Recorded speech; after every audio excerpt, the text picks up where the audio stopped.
بسم اللہ الرحمن الرحیم نحمده ونصلي على رسوله الكریم اما بعد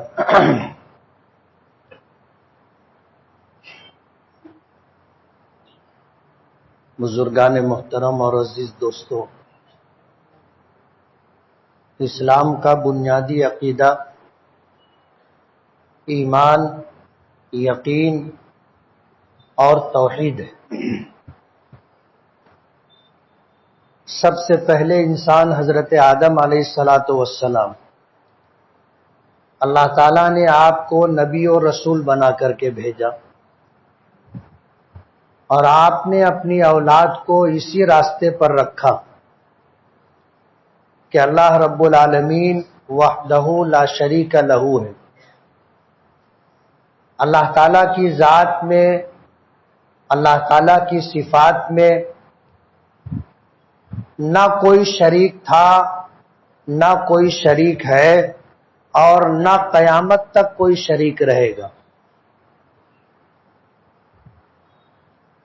یہی پیغام حضرت آدم علیہ السلام نے اپنی اولاد کو دیا تھا۔ یہ سلسلہ اولاد کا چلتا رہا، اور ایک زمانہ گزرا، پھر حضرت آدم علیہ السلام کی اولاد کی کثرت ہوئی تو لوگوں کے خیالات اور مزاج بدلتے رہے، اور اسی کے ساتھ ساتھ ان کو شرک کا مرض بھی لاحق ہو گیا۔ شرک کی ابتدا کب ہوئی؟ یہ تاریخ سے پہلے کی بات ہے،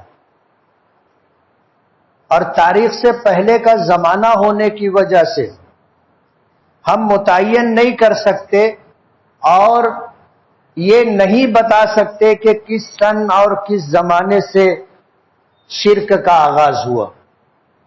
یہ ماقبل از تاریخ کی بات ہے، لیکن شرک کی شروعات اور اس کا آغاز ہو چکا تھا، اور اسی لیے اللہ پاک نے حضرت آدم علیہ السلام کی اولاد میں یکے بعد دیگرے انبیاء کرام علیہ السلام کو بھیجا۔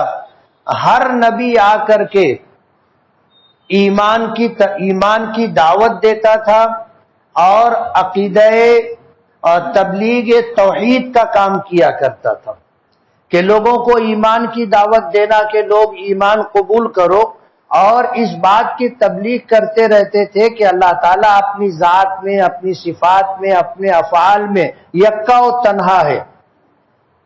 ہر نبی کا یہ پیغام تھا کہ لوگ کہیں اشہد ان لا الہ الا اللہ وحدہ لا شریک لہ واشہد ان محمدا عبدہ ورسولہ۔ ہر نبی اپنے نام کے ساتھ یہ بات کہا کرتا تھا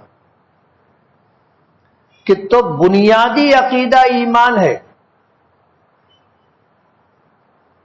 مکی زندگی اگر نبی کریم صلی اللہ علیہ وسلم کی آپ دیکھیں گے تو مکے کا 13 سالہ زمانہ آپ ایمان کی دعوت دیتے رہے اور توحید کی تبلیغ کرتے رہے۔ بہت مشہور جملہ نبی کریم صلی اللہ علیہ وسلم کا ہے کہ یا ایھا الناس قولوا لا الہ الا اللہ تفلحوا، کہ اے لوگو لا الہ الا اللہ کہو، کامیاب ہو جاؤ۔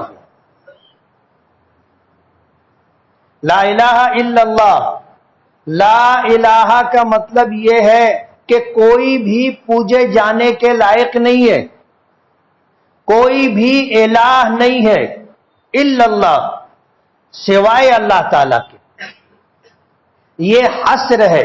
حصر کے معنی یہ ہوتے ہیں کہ یہ بات پوجے جانے کی صرف اللہ رب العالمین کی ذات میں پائی جاتی ہے، اس کے علاوہ پوری کائنات میں کبھی بھی کسی کو بھی یہ حق حاصل نہیں ہے کہ اس کو پوجا جائے۔ لا الہ الا اللہ کا مطلب یہ، اور محمد الرسول اللہ کا مطلب یہ ہے کہ محمد صلی اللہ علیہ وسلم اللہ کے رسول ہیں۔ یہ دو جملے ہیں، ایک ہے لا الہ الا اللہ اور ایک ہے محمد الرسول اللہ۔ لا الہ الا اللہ اس کا تعلق ایمان سے ہے، ایمان سے بھی ہے، اور محمد الرسول اللہ کا تعلق ایمان سے ہے۔ حدیث پاک میں آتا ہے کہ افضل الذکر لا الہ الا اللہ، کہ ذکر میں سب سے افضل ذکر ہے لا الہ الا اللہ۔ تو لا الہ الا اللہ کا ذکر کیا جائے گا، اور اس کے ساتھ محمد الرسول اللہ ذکر میں شامل نہیں ہے، ذکر میں شامل نہیں ہے۔ جیسے کہا جاتا ہے فضائل ایمان میں ہے کہ اگر کوئی بندہ 70,000 مرتبہ لا الہ الا اللہ لا الہ الا اللہ لا الہ الا اللہ کا ذکر کرے گا تو اتنا ذکر کر لینے کے بعد انشاءاللہ اللہ اسے جنت عطا کریں گے۔ تو بعض لوگ پوچھتے ہیں کہ محمد الرسول اللہ یہ بھی تو کلمے کا ایک جز ہے، تو انہیں یہ معلوم ہو جانا چاہیے کہ لا الہ الا اللہ محمد الرسول اللہ ان دونوں جملوں کا تعلق ایمان سے ہے، اور لا الہ الا اللہ ایمان سے تعلق کے ساتھ ساتھ یہ افضل الذکر ہے۔ تسلی کے لیے کہا جاتا ہے کہ تم پڑھتے رہو لا الہ الا اللہ لا الہ الا اللہ، درمیان میں محمد الرسول اللہ بھی پڑھ لیا کرو، لیکن محمد الرسول اللہ کا ذکر سے تعلق نہیں، ذکر سے تعلق لا الہ الا اللہ کا ہے۔ تو لا الہ الا اللہ کا مطلب ہی یہی ہے کہ کوئی الہ نہیں ہے، کوئی خدا نہیں ہے، کوئی پوجے جانے کے لائق نہیں ہے الا اللہ، صرف اور صرف اللہ رب العالمین کی ذات۔ نبی کریم صلی اللہ علیہ وسلم جس جگہ آپ پیدا ہوئے مکہ مکرمہ، یہ عرب کا ایک شہر ہے۔ عربوں میں شرک کہاں سے آیا؟ عربوں میں بت پرستی کہاں سے آئی؟ تاریخ میں آتا ہے کہ عمرو ابن لحی نام کا ایک شخص تھا، اس نے بت پرستی کا آغاز کیا تھا، اور پھر آہستہ آہستہ یہ شرک اتنا بڑھا کہ سارے عرب میں پھیل گیا اور شرک کا خانہ کعبہ تک پہنچ گیا۔ آپ نے سنا ہوگا کہ خانہ کعبہ کے اندر 360 بت رکھے تھے، سنا ہوگا آپ نے، اور یہ واقعہ بھی ہے کہ ان لوگوں نے جب شرک اختیار کیا اور ہر معاملے میں اسی طرح وہ زندگی گزارتے رہے، تو انہوں نے روزی دینے والا یہ ہے، بارش برسانے والا یہ ہے، اولاد دینے والا یہ ہے، نرینہ اولاد دینے والا یہ ہے، اور کھیتی میں پھل پھول اگانے والا یہ ہے، بیماری دینے والا یہ ہے، شفا دینے والا یہ ہے، الگ الگ نام سے الگ الگ کام سے انہوں نے الگ الگ بت تجویز کر رکھے تھے، اور خانہ کعبہ کے اندر 360 بت تھے۔ نبی کریم صلی اللہ علیہ وسلم نے جب مکہ مکرمہ کو فتح کیا اور خانہ کعبہ کا دروازہ جب کھلوایا تو آپ کے ہاتھ میں ایک چھڑی تھی، آپ کے ہاتھ میں ایک چھڑی تھی۔ خانہ کعبہ کے باہر اور خانہ کعبہ کے اندر جتنے بت تھے آپ اشارہ کرتے تھے وہ اوندھے منہ زمین پر گر جاتے تھے، اور پھر نبی کریم صلی اللہ علیہ وسلم نے اللہ کے گھر کے ارد گرد جتنے بت تھے انہیں، اور جتنے بت خانہ کعبہ کے اندر تھے سب کو نکال کر کے اللہ کے گھر کو شرک سے پاک کیا۔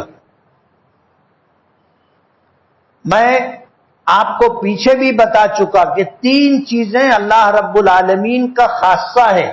ایک تو الوہیت، کہ پوجے جانے کے لائق صرف اللہ رب العالمین کی ذات ہے۔ عبادت اگر کی جائے گی تو صرف اور صرف اللہ رب العالمین کی عبادت کی جائے گی۔ علماء نے لکھا ہے کہ جو خالق ہے وہی پوجے جانے کے لائق ہے۔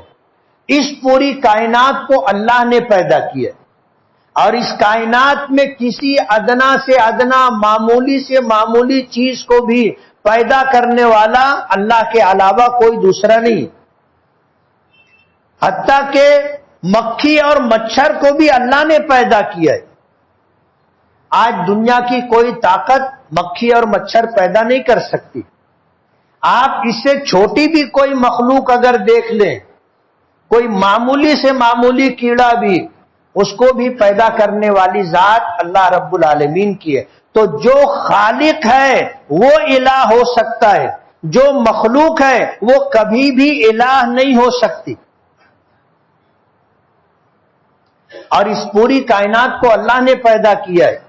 اس کائنات میں بڑی سے بڑی کوئی چیز ہو وہ بھی مخلوق ہے، یعنی اللہ کی پیدا کی ہوئی ہے. اور چھوٹی سے چھوٹی کوئی مخلوق ہو وہ بھی اللہ کی پیدا کی ہوئی مخلوق ہے. تو جو مخلوق ہوگا وہ الہ نہیں ہو سکتا، جو خالق ہوگا وہی الہ ہو سکتا ہے. اب ظاہر بات ہے دنیا میں جتنی چیزوں کی پرستش کی جاتی ہے، پوجا کی جاتی ہے، عبادت کی جاتی ہے، وہ سب مخلوق ہے. پھر وہ کوئی انسان ہو یا انسانوں کے علاوہ کوئی اور مخلوق ہو، پھر وہ نباتات ہو، جمادات ہو، حیوانات ہو، یہ سب اللہ کی مخلوق ہے. انسانوں کو اگر پوجا جائے تو یہ بھی شرک ہے. حیوانوں میں سے کسی حیوان کو پوجا جائے یہ بھی شرک ہے. درختوں میں سے، نباتات میں سے کسی کی پوجا کی جائے وہ بھی شرک ہے. جمادات میں سے کسی چیز کی پوجا کی جائے جیسے پتھر ہے یہ بھی شرک ہے. تو عبادت صرف اللہ رب العالمین کی ہوگی، یہ اللہ تعالیٰ کا خاصہ ہے. الوہیت، اسی کی عبادت، اسی کی پوجا کی جائے گی. اور اللہ تعالیٰ کا خاصہ ہے وحدانیت. پوری کائنات میں تنے تنہا اللہ رب العالمین کی ذات ہے جس نے اس پوری کائنات کو پیدا بھی کیا ہے اور اس پوری کائنات کا مالک بھی ہے. وحدانیت. اور تیسری چیز ہے ربوبیت، کہ اس پوری کائنات کو پالنے والا، اس کی چھوٹی بڑی تمام ضرورتیں پوری کرنے والا کون؟ اللہ رب العالمین. کل قیامت کے دن اللہ کی بارگاہ میں جب پیشی ہوگی تو دو قسم کے لوگ ہوں گے. دو قسم کے لوگ ہوں گے. ایک وہ ہوں گے جن کے پاس ایمان ہوگا، یعنی الوہیت، وحدانیت اور ربوبیت میں انہوں نے اللہ کے ساتھ کسی کو شریک نہیں کیا، کسی کو شریک نہیں کیا، صرف اور صرف اللہ کی پوجا کرتے تھے اور صرف اللہ رب العالمین کو مانتے تھے. اور اس پوری کائنات کے پالنے والے صرف اور صرف اللہ رب العالمین ہے، یہ عقیدہ رکھتے تھے. ایک جماعت ایسے لوگوں کی ہوگی جو ایمان والی کہلائے گی، اور اس کے بالمقابل ایسے لوگ ہوں گے جنہوں نے اللہ کی ذات میں، اللہ کی صفات میں یا اللہ کے افعال میں کسی کو شریک کیا ہوگا، تو وہ مشرک ہیں، وہ ایک طرف ہوں گے. اللہ نے ضابطہ ذکر کیا، ان اللہ لا یغفر ان یشرک بہ ویغفر ما دون ذلک لمن یشاء، کہ اس روئے زمین پر سب سے بڑا جرم اور سب سے بڑا گناہ شرک ہے. اور اللہ نے یہ فیصلہ کر دیا ہے کہ اس جرم کی معافی نہیں ہے.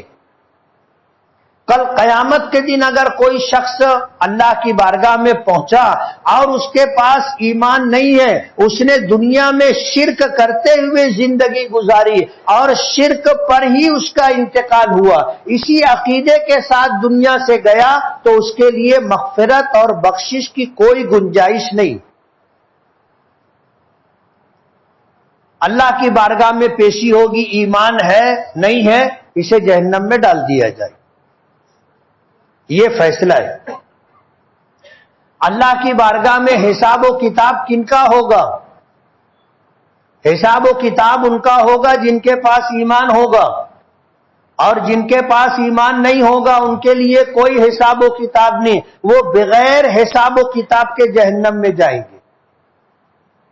بغیر حساب و کتاب کے جہنم میں جائیں گے. بچیں گے وہ لوگ جن کے پاس ایمان ہوگا، تو پھر اللہ کی بارگاہ میں ان کا حساب و کتاب ہوگا.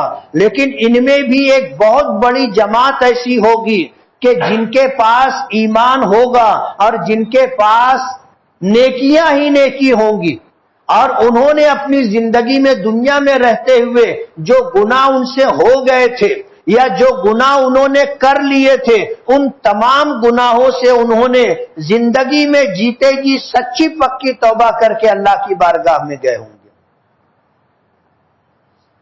جب آدمی اپنے گناہوں سے توبہ کر لیتا ہے، سچے دل سے توبہ کر لیتا ہے، تو اللہ تعالیٰ اس کے سارے گناہ معاف کر دیتے. اور یہ گناہ جو فرشتوں نے لکھ رکھا تھا نام اعمال میں، اسے بھی مٹا دیا جاتا ہے. اور زمین کے جس حصے پر اس نے گناہ کیا تھا، زمین کو بھلا دیا جاتا ہے. اور اس گناہ میں جتنے لوگ شریک تھے، اللہ تعالیٰ ان کے ذہنوں سے بھی یہ بات نکال دیں گے، اور جسم کے یہ سارے اعضاء جن کے ذریعے سے گناہ کیا گیا، کل یہ ہمارے گناہوں کی گواہی نہیں دیں گے. اللہ تعالیٰ گناہوں کو سچی پکی توبہ سے اس طرح ختم کر دیتا ہے گویا کہ گناہ کیا ہی نہیں گیا. زندگی کا کوئی بھروسہ نہیں. صبح بیدار ہونے سے لے کر کے رات سونے تک یہ جو وقت ہم نے بیداری میں گزارا، اس میں ہم سے کوئی گناہ اگر ہو گیا ہو جانے انجانے میں، تو رات میں سونے سے پہلے سچی پکی توبہ کر کے سونا چاہیے. ہو سکتا ہے یہ ہمارا سونا آخری سونا ہو اور ہمیشہ کے لیے سونا بن جائے. اس لیے سونے سے پہلے ممکن ہو 2 رکعت نماز آپ پڑھ لیں صلاۃ التوبہ کے نام سے، اور اللہ رب العالمین سے دن بھر کے گناہوں کی اور ماضی میں جتنے گناہ ہو گئے ان تمام گناہوں سے سچی پکی توبہ کر کے آدمی سوئے. جب اس حال میں آدمی سوئے گا تو اس کے پاس ایمان اور اس کے پاس نیکیاں ہی بچیں گی. سارے گناہ سچی پکی توبہ کی وجہ سے اللہ نے معاف کر دیے. یہ اللہ کا وعدہ ہے کہ تم توبہ کو کرو، میں تمہاری توبہ قبول کروں گا. اور توبہ کا یہ دروازہ کب تک کھلا رہتا ہے کسی انسان کے لیے؟ جب تک اس پر سکرات اور نزع کی کیفیت طاری نہ ہو. آدمی جب مرنے کے قریب پہنچ جاتا ہے، محتضر ہوتا ہے، مرنے کے قریب پہنچ گیا، اور پھر عالم غیب اس کے لیے عالم مشاہدہ میں آ گیا.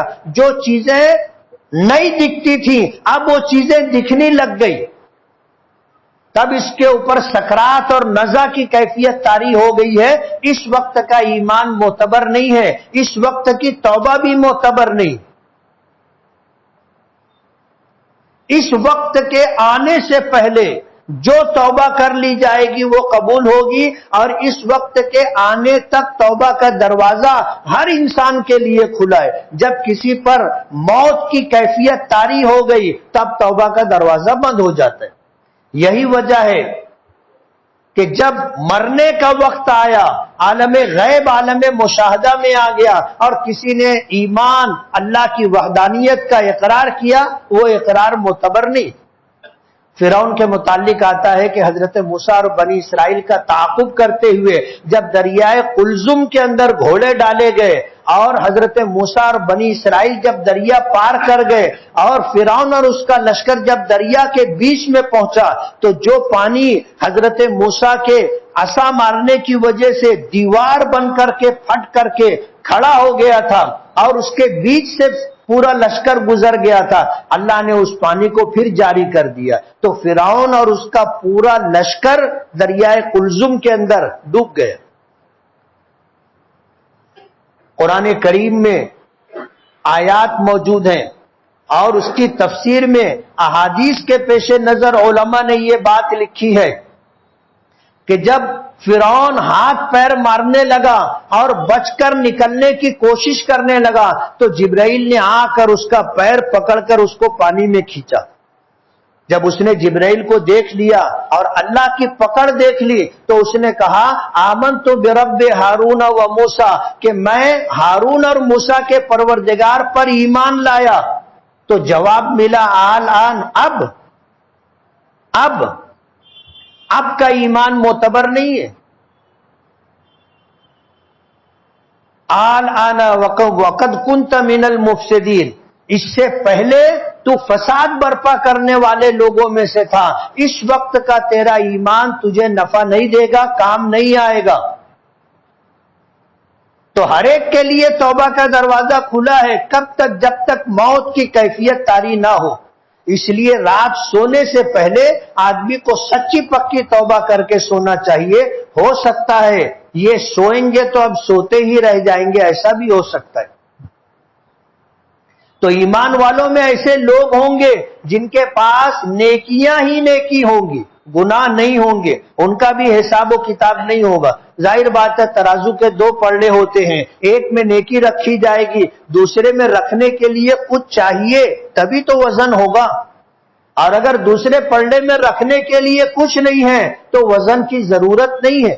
یہ لوگ بغیر حساب و کتاب جنت میں جائیں گے.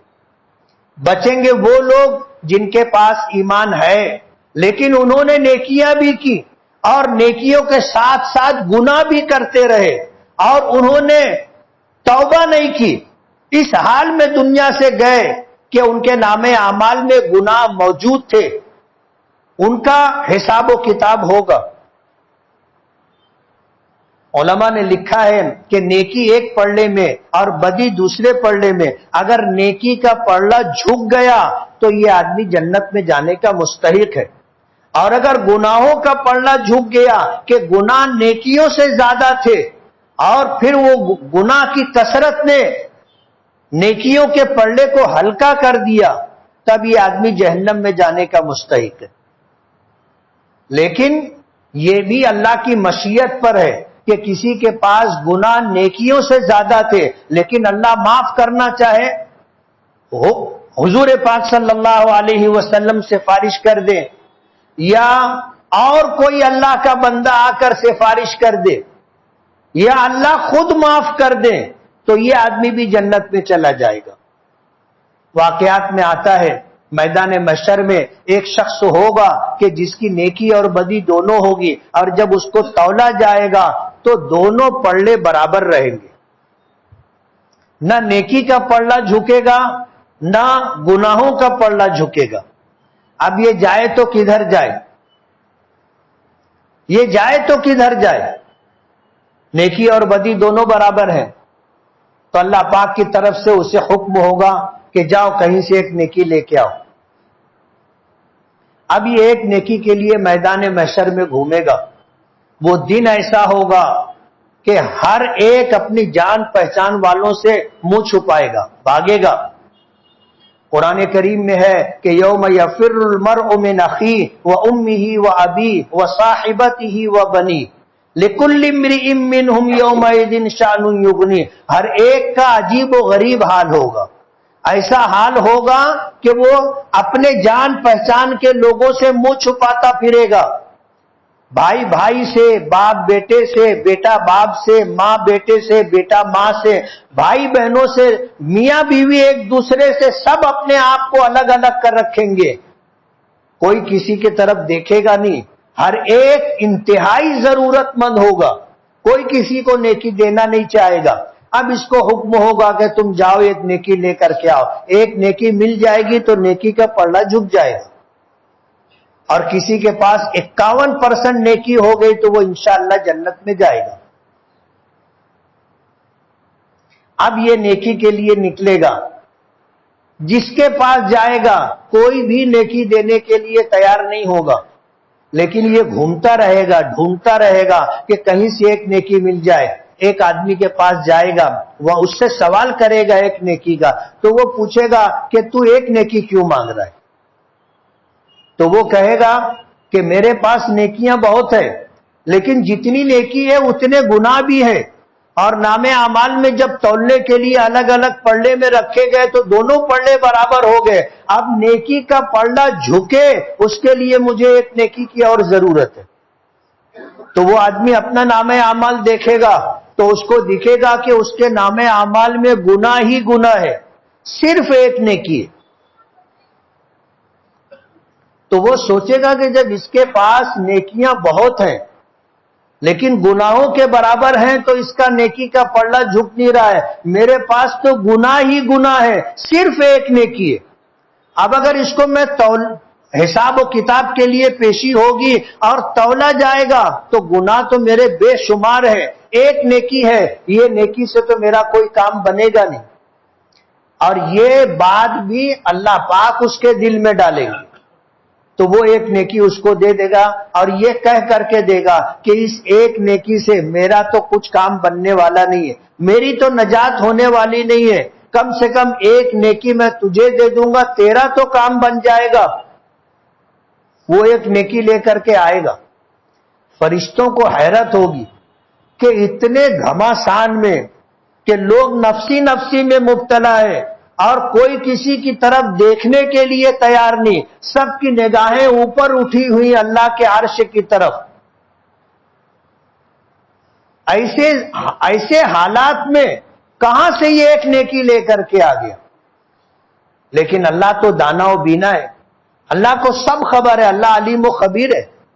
اللہ تعالیٰ فرشتوں کی حیرت دور کرنے کے لیے اس سے پوچھیں گے کہ یہ ایک نیکی کہاں سے لایا، یہ ایک نیکی کہاں سے لایا؟ تو وہ بتائے گا. تو اللہ پاک فرمائیں گے کہ جس نے نیکی دی ہے اس کو لے کر کے آؤ. یہ پھر جائے گا اور ڈھونڈ کر کے تلاش کر کے اس کو لے کر کے آئے گا. اللہ رب العالمین پوچھیں گے کہ یہ ایک نیکی تم نے اس کو دی ہے؟ تو وہ کہے گا کہ ہاں. کہا کہ تم کو ضرورت نہیں ہے؟ کہے گا کہ میں تو سب سے زیادہ ضرورت مند ہوں، لیکن میں نے اپنے نام اعمال کو دیکھا اور اس کا سوال سنا تو میں نے دیکھا کہ میرے نام اعمال میں گناہ ہی گناہ ہے، صرف ایک نیکی. اور اس کے جو حالات میں نے سنے تو مجھے اندازہ ہوا کہ یہ ایک نیکی میرے گناہوں کے پلڑے کو اٹھا نہیں سکے گی، اس لیے میں ایک نیکی اس کو دے دیا. اللہ پاک فرمائیں گے کہ سخی ہم ہیں، سخی ہم ہیں، ایسی ضرورت کے وقت تو نے اس کی مدد کی ہے، اس کو بھی جنت، اللہ اس کو بھی جنت میں بھیجیں گے اور اس کو کہیں گے کہ تو نے اس کی مدد کی اور ایک نیکی دی، تو بھی جنت میں جا. تو ایمان اگر ہے تو اللہ کی مشیت کے تحت ہے. اللہ پاک چاہیں گے تو بخش بھی دیں گے اور چاہیں گے تو سزا بھی دیں گے، یہ اللہ کے اختیار کی بات ہے. لیکن شرک کی معافی نہیں ہے. اللہ نے فیصلہ کر دیا ان اللہ لا یغفر ان یشرک بہ ویغفر ما دون ذلک لمن یشاء، کہ بے شک اللہ تعالی لا یغفر نہیں بخشے گا اس بات کو کہ اس کی ذات میں، صفات میں، اس کے افعال میں کسی کو شریک کیا جائے. اللہ معاف نہیں کرے گا، بخشے گا نہیں. وَيَغْفِرُ مَا دُونَ ذَلِكَ لِمَن يَشَاءُ، لیکن شرک کے علاوہ دوسرا کوئی گناہ ہوگا تو اللہ اس کو معاف کریں گے. یہ اللہ کی مشیت کے تحت ہے، اللہ معاف کریں گے. نماز نہیں پڑھی اللہ معاف کر سکتے، روزے نہیں رکھے اللہ معاف کر سکتے، زکوٰۃ پوری نہیں دی اللہ معاف کر سکتے، حج نہیں کیا فرض ہونے کے باوجود اللہ معاف کر سکتے. کر دیں گے ایسا ضروری نہیں ہے، کر سکتے ہیں، یہ اللہ کی مشیت کے تحت ہے. لیکن اللہ نے شرک کے متعلق یہ اعلان کر دیا ہے کہ شرک کی معافی نہیں ہے. اس لیے عقیدہ توحید اور صرف اللہ رب العالمین پوجے جانے اور عبادت کیے جانے کے لائق ہیں، یہ عقیدہ بنیاد ہے. مکے کی 13 سالہ زندگی میں نبی کریم صلی اللہ علیہ وسلم یہی اعلان کرتے رہے کہ یا ایھا الناس قولوا لا الہ الا اللہ تفلحوا، اے لوگو لا الہ الا اللہ کہو کامیاب ہو جاؤ گے. 13 سال تک حضور اس بات کی دعوت دیتے رہے، لوگوں کو ایمان کی طرف بلاتے رہے اور لوگوں کے درمیان توحید کو لے کر تبلیغ کرتے رہے. علماء نے لکھا ہے کہ یہ جتنے احکامات ہیں، نماز، روزہ، زکوٰۃ، حج، یہ سارے احکامات سب مدنی زندگی سے تعلق رکھتے. جب حضور ہجرت کر کے مدینہ تشریف لے گئے تو آپ نے ایمان کی دعوت اور توحید کی تبلیغ کے ساتھ ساتھ اللہ تعالیٰ کے احکامات کی تبلیغ کی. لوگوں کو نماز کی تاکید کی، روزے کی تاکید کی، زکوٰۃ کی تاکید کی، حج کی تاکید کی، لیکن مکے میں رہتے ہوئے آپ صرف لوگوں کو ایمان کی دعوت دیتے رہے اور لوگوں کے درمیان عقیدہ توحید کی تبلیغ کرتے رہے۔ یہ ہے وہ بنیادی چیز جسے لا الہ الا اللہ کے ذریعے سے بتایا گیا کہ کوئی بھی الہ نہیں ہے، کوئی بھی خدا نہیں ہے، کوئی بھی پوجے جانے کے لائق نہیں ہے۔ اگر ہے الا اللہ تو صرف اور صرف اللہ رب العالمین کی ذات ہے۔ اس کو کہتے ہیں ایمان، یہ بنیاد ہے۔ یہ اگر آپ کے پاس ہے اور اس کے ساتھ ساتھ جن چیزوں کا ماننا، یقین کرنا ضروری ہے، آپ نے مانا اور اس پر یقین کیا اور اسی حالت میں آپ دنیا سے گئے تو آپ ایمان کے ساتھ گئے، اور انشاءاللہ یہ ایمان ایک وقت آئے گا کہ آپ کو جنت میں لے کر کے جائے گا انشاءاللہ۔ دعا کریں کہ اللہ تعالی ہمیں حقیقی ایمان عطا فرمائے، ہمیں حقیقی ایمان عطا فرمائے، اور اللہ تعالی ہمیں اپنی طاعات کی اور عبادات کی اور سارے احکامات پر عمل کرنے کی اللہ ہمیں توفیق دے۔ یہ ہفتہ مدرسہ انعام العلوم کے چندے کے لیے رکھا گیا ہے، اور مہینے میں ایک جمعہ ہم رکھتے ہیں، اور اس جمعہ ہم اپنی مسجد کا چندہ نہیں کرتے۔ مسجد کے ذمہ داران نے قربانی دی ہے کہ اس ہفتہ ہم چندہ نہیں کریں گے، مدرسہ انعام العلوم کی آپ کو اعانت کرنی ہے۔ تو جو رقم آپ اللہ کے گھر میں دینا چاہتے تھے، ہماری یہ گزارش ہے کہ وہ بلکہ اس سے بڑھ کر کے آپ مدرسہ انعام العلوم کا تعاون کریں۔ اس تعلق سے مجھے تفصیلی بات کرنی تھی، زندگی رہی انشاءاللہ آئندہ ہفتے اس پر بات کریں گے۔ وآخر دعوانا ان الحمدللہ رب العالمین۔